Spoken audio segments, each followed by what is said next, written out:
ओम शांति। आज 11 जुलाई 1974 के अव्यक्त महावाक्य हैं। टाइटल है मुरली में दी गई डायरेक्शन से ही सर्व कमियों से छुटकारा। अपने को महादानी, सर्व शक्तियों के अधिकारी, त्रिमूर्ति बाप द्वारा प्राप्त हुए तीनों तख्त नशीन समझते हो। 3 तख्त कौन से हैं? एक है बेगमपुर के बादशाह बनने का साक्षी स्थिति में स्थित होने वाला साक्षीपन का तख्त।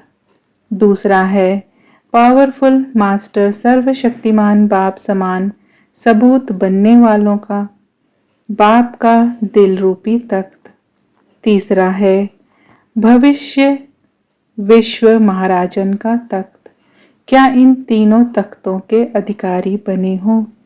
तीनों तख्तों के अधिकारी की वर्तमान स्टेज कौन सी है? तीनों तख्तों की 3 विशेषताएं सुनाओ। साक्षीपन के तख्त की मुख्य निशानी कौन सी होगी? वह सदैव हर कदम हर संकल्प में बाप दादा को सदा साथी अनुभव करेंगे। जितना साथीपन का अनुभव होगा उतना ही अचल अडोल और अतीन्द्रिय सुख में रहेंगे।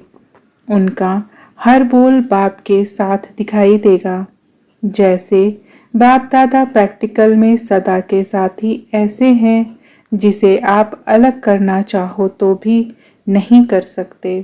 जैसे दोनों साथियों के साथ का कभी कभी ऐसा भी अनुभव करते हो कि 2 हैं व 1 हैं। ऐसे ही 2 का साथ एक समान हो, एक ही नहीं लेकिन एक समान। समान को लोगों ने समाना कह दिया है, तो ऐसे अपने को क्या बाप दादा के साथी अनुभव करते हो? फॉलो फादर करते हो? जब फॉलो फादर है तो साक्षीपन और साथीपन का अनुभव हर सेकंड व हर कदम में होना चाहिए। ऐसे साक्षीपन के अनुभवी ही तख्त नशीन होते हैं। दूसरा बाप के दिल तख्त नशीन वह होगा जो सपूत होगा, अर्थात बाप दादा को मनसा वाचा कर्मणा व तन मन धन सब बातों में फॉलो करने का सबूत देगा। तीसरा है विश्व महाराजन बन विश्व के राज्य के तख्त नशीन बनने का। वह न सिर्फ कर्मेंद्रिय जीत लेकिन वह साथ साथ प्रकृति जीत भी होगा। ऐसा विकर्मा जीत, कर्मेंद्रिय जीत, प्रकृति जीत, जगत जीत बनता है। क्या ऐसे तीनों तख्त नशीन बने हों? अगर तीनों तख्त के अधिकारी बन गए तो ऐसे अधिकारी बाप के पास किसी भी प्रकार की क्यू में नहीं होंगे। जो कोई भी क्यू में है तो उन्हें किसी भी प्रकार के अधिकार की प्राप्ति नहीं। आज बाप दादा हर एक क्यू वाले को रिस्पांस दे रहे हैं। भिन्न भिन्न प्रकार की अर्जी डालते हो कि यह कर दो वह कर दो। ऐसी अर्जी डालते हो तो यह याद नहीं आता कि बाप दादा बच्चों को स्वयं से भी ज़्यादा हर कार्य में आगे रखता है। जब सर्व शक्तियाँ अर्थात पावर्स बच्चों को देती हैं तो ऐसे बालक सो मालिक अर्जी क्या डालते हैं। जैसे बाप कोई की भी बुद्धि का ताला खोल सकता है, वह संस्कार को बदल सकता है, तो क्या आप लोग नहीं कर सकते हो? आप लोगों की बुद्धि का ताला खुला है, इसमें तो ना नहीं कहेंगे ना। बाप दादा ने हर एक को बुद्धि का ताला खोलकर अनुभवी बनाया है ना। जैसे आप लोगों का बाप ने खोला, अनुभव कराया, तो अनुभव की हुई बात क्या स्वयं नहीं कर सकते हो? जैसे आप लोगों का खुला वैसे ही दूसरों का खोलो। दूसरों का ताला खोलना मुश्किल है क्या? ताले की चाबी कौन सी है? वह चाबी बाप ने आपको नहीं दी है क्या? जब से बाप के बच्चे बने हो तो जो बाप का सो आपका नहीं है क्या? चाबी भी आपकी है ना। चाबी है फिर भी बाप को कहते हो कि ताला खोलो, या समय पर चाबी मिलती नहीं है। बाप तो अपने पास सिर्फ दिव्य दृष्टि की चाबी रखते हैं, बाकी बुद्धि का ताला खोलने की चाबी अपने पास नहीं रखते। बुद्धि का ताला खोलने की चाबी कौन सी है? सर्व शक्तियां, यही चाबी है। यह तो सबके पास है ना। दिव्य दृष्टि के दाता तो नहीं हो, लेकिन मास्टर सर्वशक्तिमान तो हो ना। जब सर्व शक्तियों की चाबी बाप द्वारा प्राप्त हो चुकी है, फिर भी अर्जी क्यों डालते हो? बाप को सर्वेंट बनाया है, इसलिए ऑर्डर देते हो कि यह करो और वह करो। वानप्रस्थ तक पहुंचने वाले भी अभी तक छोटे हैं। अभी तो समय है अपनी रचना रचने का, प्रजा और भक्तमाला बनाने का। रचयिता कहे कि मैं छोटा हूं, तो रचना कैसे रचेंगे? इसलिए यह भिन्न भिन्न प्रकार की अर्जी बाप को डालते हो। पहले चाबी को प्राप्त करो तो अर्जी स्वतः ही पूरी करेंगे। दूसरी बात, बाप को उल्हना देते हो। उल्हनों की भी क्यों है ना। किसी प्रकार का उल्हना कौन देता है? कोई भी बात का उल्हना तब दिया जाता है जब नॉलेजफुल नहीं है। यह क्यों हुआ? ऐसा नहीं होना चाहिए था। पीछे क्यों आए? साकार में क्यों नहीं मिले? यह सब उल्हने हैं। यह सब उल्हने हैं ना। अगर मास्टर नॉलेजफुल की स्टेज पर स्थित हो जाओ, त्रिकालदर्शी की स्थिति में स्थित हो जाओ, तो कोई उल्हना देंगे? क्या उल्हनों से साकार तन के मिलने की प्राप्ति हो सकेगी? बीत चुका हुआ पार्ट फिर से रिपीट होगा क्या? वह तो फिर 5000 वर्ष बाद रिपीट होगा। तो नॉलेजफुल की स्टेज पर स्थित होने वाला कभी भी किसी प्रकार का उल्हना नहीं देगा। उल्हना अर्थात नॉलेज की कमी और लाइट माइट की कमी। तीसरी बात, कंप्लेंट्स करते हो, वह भी लंबी क्यों है ना। भिन्न भिन्न प्रकार की कंप्लेंट्स करते रहते हो। योग नहीं लगता, व्यर्थ संकल्प बहुत आते हैं, या फलानी शक्ति धारण नहीं कर सकते। इन कंप्लेंट्स का कारण क्या है? व्यर्थ संकल्प। मुख्य कंप्लेंट मेजॉरिटी की यह दिखाई देती है। दूसरी मुख्य कंप्लेंट है वृत्ति और दृष्टि चंचल होती है। यह दोनों कंप्लेंट्स तब तक हैं जब तक रोज की मुरली द्वारा जो डायरेक्शंस मिलती रहती हैं, उन डायरेक्शंस को अर्थात मुरली को ध्यान से सुनकर और धारण नहीं करते हैं।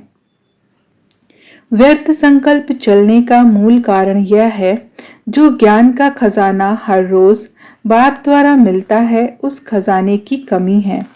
अगर सारा समय ज्ञान रत्नों से खेलने में व ज्ञान खजाने को देखने में, सुमिरन करने में बुद्धि को बिजी रखो, तो क्या व्यर्थ संकल्प आ सकते हैं? पहले अपने आप से पूछो कि क्या मेरी बुद्धि सारा दिन ज्ञान के सुमिरन में व विश्व कल्याण के प्लान्स बनाने में बिजी रहती है? जैसे लौकिक रीति में भी कोई कार्य में बुद्धि बिजी रहती है, तो दूसरे संकल्प व दूसरी बातें नहीं आती हैं, क्योंकि बुद्धि बिजी है। आप लोगों को भी जिम्मेवारी व बाप द्वारा जो कार्य मिला है, वह कितना बड़ा है और अब तक भी कार्य कितना रहा हुआ है।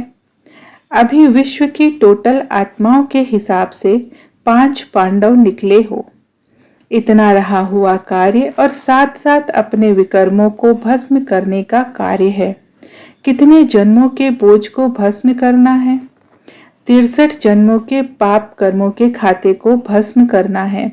साथ साथ ज्ञान के खजाने को सुमिरन करते रहो, तो क्या समय बच सकता है या कम पड़ेगा? 3 बातें सुनाई। एक तो ज्ञान खजाने के सुमिरन करने का कार्य, दूसरा विकर्म भस्म करने का कार्य, तीसरा विश्व के कल्याण का कार्य। ये तीनों ही विशेष और बेहद के कार्य हैं। इतना बुद्धि का काम होते हुए भी बुद्धि फ्री कैसे रहती है? फुर्सत कैसे मिलती है आप लोगों को? विश्व के कल्याण का कार्य समाप्त कर लिया है क्या? विकर्म भस्म कर लिए हैं क्या? इतनी कारोबार चलाने वाले व इतने बड़े कार्य के निमित्त बनी हुई आत्माएं फ्री रहें तो उसको क्या कहा जाए? अपने कार्य की नॉलेज नहीं व स्वयं को चलाने की नॉलेज नहीं या अपनी दिनचर्या को सेट करने की नॉलेज नहीं। आजकल उस गवर्नमेंट के छोटे छोटे क्लर्क भी टाइम टेबल सेट कर सकते हैं, तो क्या आप मास्टर नॉलेजफुल, मास्टर सर्वशक्तिमान अपना टाइम टेबल सेट नहीं कर सकते? क्योंकि आप स्वयं को अपनी सीट पर सेट नहीं करते हो, इसीलिए अपसेट होते हो। अतः रोज अमृत वेले बाबा से मिलन मनाने के बाद व रूह रुहान करने के बाद रोज का टाइम टेबल सेट करो। जैसे स्थूल काम का प्रोग्राम सेट करते हो, वैसे व्यवहार के साथ परमार्थ का प्रोग्राम भी सेट करो। व्यर्थ संकल्प चलना अर्थात ताजधारी नहीं बने हो। ताज है जिम्मेवारी का, स्वयं की जिम्मेवारी और विश्व की जिम्मेवारी। अगर अब भी बार बार ताज को उतार देते हो व ताजधारी नहीं बन सकते हो तो भविष्य में ताजधारी कभी बन नहीं सकते। अभी से तख्तधारी बनने की प्रैक्टिस चाहिए। साक्षीपन का तख्त और बाप दादा के दिल का तख्त। तो अभी से ताज और तख्तधारी बनेंगे, तब भविष्य में भी ताज और तख्त प्राप्त कर सकेंगे। अपना टाइम टेबल सेट करो व स्वयं ही स्वयं का शिक्षक बन स्वयं को होमवर्क दो। जैसे शिक्षक स्टूडेंट को होमवर्क देते हैं ना, इसमें बुद्धि बिजी रहे। इस प्रकार रोज अपने को होमवर्क दो और फिर साक्षी होकर चेक करो कि होमवर्क में बिजी हैं या माया के आकर्षण में होमवर्क भूल गए हैं, तो फिर कंप्लेंट समाप्त हो जाएगी। दूसरी बात है वृत्ति और दृष्टि के चंचल होने की। प्रेजेंट समय भी मेजॉरिटी के रिजल्ट में देखें तो 50% अभी भी हैं जिनकी यह कंप्लेंट है। संकल्प में, स्वप्न में और कर्म में वृत्ति और दृष्टि चंचल होती है। वृत्ति और दृष्टि चंचल क्यों होती है? कोई भी चीज चंचल क्यों होती है? कारण क्या है? कोई भी चीज हिलती क्यों है? हिलने की मार्जिन है तब तो हिलती है। अगर वह फुल अर्थात संपन्न हो तो हिलेगी। तो दृष्टि और वृत्ति चंचल होने का कारण यह है, जो बाप ने स्मृति सुनाई उसके बजाय स्मृति की मार्जिन है तब हिलती है, वह चंचल होती है। अगर सदा स्मृति स्वरूप हो, स्मृति संपन्न हो, तो वृत्ति और दृष्टि को चंचल होने की मार्जिन मिल नहीं सकती। इसके लिए बहुत छोटा सा स्लोगन भूल जाते हो। लौकिक में भी कहते हैं, बुरा न देखो, बुरा न सोचो और बुरा न सुनो। अगर इस स्लोगन को भी सदा स्मृति में रखो व प्रैक्टिकल में लाओ कि देह को देखना अर्थात बुरा देखना है, देहधारी प्रति सोचना व संकल्प करना यह बुरा है, देहधारी को देहधारी समझ उससे बोलना यह बुरा है। इसीलिए अगर यह साधारण स्लोगन भी प्रैक्टिकल में लाओ तो दृष्टि और वृत्ति चंचल नहीं होगी। जिस समय वृत्ति और दृष्टि चंचल होती है तो उस समय स्वयं को यह समझना चाहिए कि क्या मैंने सर्व संबंधों की सर्व रसनाएं बाप द्वारा प्राप्त नहीं की हैं?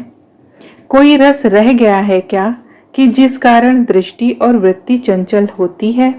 जिस संबंध से भी वृत्ति और दृष्टि चंचल होती है, उसी संबंध की रसना यदि बाप से लेने का अनुभव करो तो क्या दूसरी तरफ दृष्टि जाएगी? समझो, कोई मेल की फीमेल की तरफ दृष्टि जाती है या फीमेल की मेल की तरफ जाती है, तो क्या बाप सर्वरूप धारण नहीं कर सकता? साजन व सजनी के रूप में भी बाप से सजनी बन व साजन बनकर अतीन्द्रिय सुख का जो रस सदाकाल स्मृति में और समर्थि में लाने वाला है, वह अनुभव नहीं कर सकते हो?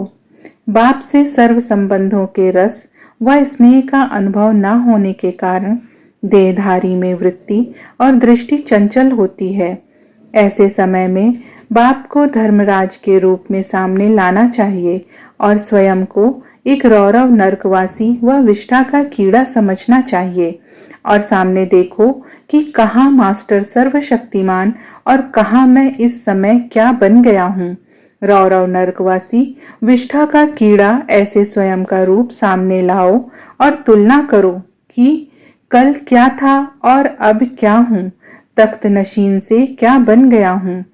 तख्त ताज को छोड़ क्या ले रहा हूँ, गंदगी। तो उस समय क्या बन गए। गंदगी को देखने वाला व धारण करने वाला कौन हुआ। गंदा काम करने वाले को क्या कहते हैं। बिल्कुल जिम्मेवार आत्मा से जमादार बन जाते हो। क्या ऐसे को बाप दादा टच कर सकता है, स्नेह की दृष्टि दे सकता है, अर्जी मान सकता है, कंप्लेंट व उल्हना सुन सकता है। इतने नॉलेजफुल होने के बाद भी वृत्ति और दृष्टि चंचल हो तो उसे भगत आत्मा से भी गिरी हुई आत्मा कहेंगे। भगत भी किसी युक्ति से अपनी वृत्ति को स्थिर करते हैं तो मास्टर नॉलेजफुल भक्त आत्मा से भी नीचे गिर जाते हैं। तो क्या ऐसी आत्मा की कोई प्रजा बनेगी, जमादार की कोई प्रजा बनेगी क्या, या वह स्वयं प्रजा बनेंगे। अपना एक फोटो निकाल कर रखो, जैसे कोई गंदगी उठाने वाला हो और टोकरे पर टोकरा गंद का उठाया हो। ऐसा चित्र निकाल बुद्धि में रखो। जिस समय वृत्ति और दृष्टि चंचल होती है उस समय वह फोटो देखो। जैसे बाप दादा ने भविष्य प्रारब्ध की फोटो निकलवाई, क्योंकि चित्र को देख चरित्र स्मरण आएगा। ऐसा चित्र जब सामने आएगा तो क्या शर्म व लज्जा नहीं आएगी। एक तरफ मास्टर सर्वशक्तिमान का चित्र, दूसरी तरफ वह चित्र रखो तो अपने आप ही मालूम पड़ जाएगा कि हम क्या बन गए।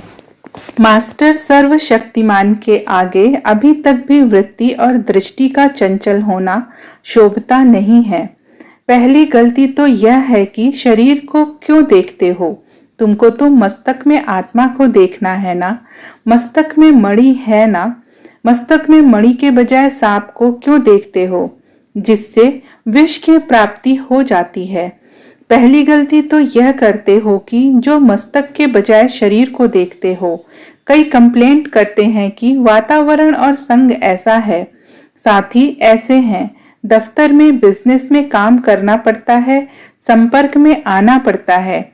संपर्क में आते बातचीत करते मस्तक के सिवाय और कहीं देखते ही क्यों हो। दूसरी बात, वातावरण के वशीभूत होने वाले अपने आप से पूछें कि हमने बाप के साथ साथ किस बात का ठेका उठाया है। ठेकेदार हो ना आप सब लोग। नर्क को बदलकर स्वर्ग बनाना, प्रकृति के तमोगुण को सतोगुण में परिवर्तन करना, यह ठेका उठाया है ना। प्रकृति को बदलने वाले स्वयं ही बदल जाते हैं। ठेका उठाया है 5 तत्वों को बदलने का और वशीभूत फिर वातावरण के हो जाते हो। जिस समय वातावरण के वशीभूत हो जाते हो उस समय स्थूल उदाहरण सामने रखो। अगरबत्ती कब वातावरण के वशीभूत नहीं होती है। वातावरण को बदलने के लिए अगरबत्ती है तो अगरबत्ती बनाने वाला कौन, मनुष्य आत्मा। तो आपकी रचना में यह विशेषता है और रचयिता में नहीं, तो रचयिता हुए या कमजोर हुए। इस कंप्लेंट को भी अपनी स्मृति और युक्ति द्वारा समाप्त करो। मुख्य यह 2 कंप्लेंट्स हैं। जब किसी भी पार्टी से मिलते हैं तो यह कंप्लेंट ही विशेष होती है। इसलिए ड्रामानुसार बार बार यही बातें करना और बार बार बाप द्वारा यही शिक्षा मिलना, इसका भी हिसाब किताब बनता है। इसलिए ड्रामानुसार अब तक भी स्पेशल सर्विस लेना, यह भी पाठ समाप्त हो रहा है। इसमें भी रहस्य है। वही बात कई बार पूछते हैं। 1 वर्ष वायदा करके जाते हैं कि अगले वर्ष यह कंप्लेंट नहीं होगी। दूसरे वर्ष फिर दोबारा कहते हैं कि अगले वर्ष नहीं होगी। जो वर्ष बीता वह किस खाते में गया। समझते हैं कि बाप दादा को वायदा भूल जाता है। समझते हैं बाप दादा को क्या याद होगा। बाप दादा को सबके वायदे याद रहते हैं, लेकिन बाप दादा बच्चों का डिसरिगार्ड नहीं करते। सामने बैठ कहें कि वायदा नहीं निभाया, यह भी डिसरिगार्ड है। जब सिर का ताज बना रहे हैं, स्वयं से भी आगे रख रहे हैं, तो ऐसी आत्मा का डिसरिगार्ड कैसे करेंगे? इसलिए मुस्कुराते हैं, ऐसे नहीं कि याद नहीं रहता है। आत्माओं को तो चला देते हैं, निमित्त बनी हुई टीचर्स को बड़ी चतुराई से चला देते हैं। कहेंगे, आपने हमारे भावार्थ को नहीं समझा, हमारा भाव यह नहीं था, शब्द मुख से निकल गया। लेकिन बाप दादा भाव के भी भाव को जानता है, उससे छिपा नहीं सकेंगे। टीचर फिर भी समझेंगे, मेरे से गलती हो गई हो सकता है, लेकिन बाप से तो नहीं हो सकती है ना। इसलिए अब छोटी छोटी बातों के लिए समय नहीं है, यह भी व्यर्थ में ऐड हो जाता है। बाप से जितनी मेहनत लेते हो उतना रिटर्न करना होगा। व्यक्त रूप में मेहनत ली, अव्यक्त रूप में भी कितने वर्ष हो गए। अभी भी सर्विस लेने का टाइम है अथवा रिटर्न करने का टाइम है। अगर रिटर्न नहीं करेंगे तो प्रजा नहीं बना सकेंगे। इसलिए अब स्वयं को पावरफुल बनाओ, नॉलेजफुल बनाओ, अनेक प्रकार की क्यू से स्वयं को मुक्त करो। युक्ति जो मिलती है उसको काम में नहीं लगाते हो, इसलिए मुक्त नहीं हो पाते। अच्छा, यह हुआ क्यू का रिस्पॉन्स। अब बाप दादा बच्चों से विदाई लेते हैं। अच्छा, ओम शांति। ओम शांति।